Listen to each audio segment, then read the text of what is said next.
thousands of models walking the streets of New York, but of that thousand, probably a couple hundred that we look at, just talk about, and we edited that list down to, I'd say, about 120.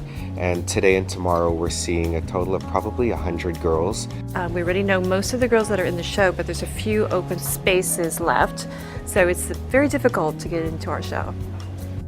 Just in general with models, you know, their first season out, they're maybe not necessarily doing the biggest, best shows, they're just breaking their teeth, they're getting the experience. And so it kind of holds true for this group of girls that have amazing bodies and photograph so beautifully but don't do a lot of shows, and when they get into the room to do the casting, they don't necessarily have the same presence as girls that do a lot of runway shows.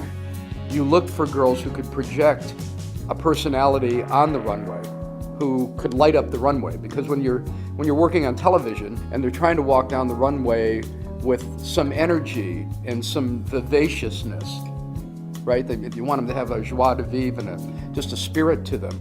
I generally don't look much at their bodies. I look at their body kind of when they're coming in. It's like, are they in the range? So then you're getting down to, okay, how do they connect? They've got a very short window of opportunity. Most of them have about a minute. And in a minute, they've got to come in, hand somebody their book. They're in underwear. They've got to try to establish a rhythm in 20 feet, establish a connection, establish a personality, and then walk back. Somebody takes a Polaroid of them and they're gone. And it's all about that Victoria's Secret audition. It's the biggest job for a model to get. Everyone wants to be in it. If you do Victoria's Secret, it's just like one step bigger than you are now. Like anything you do, it's step up, and builds you like model, like person.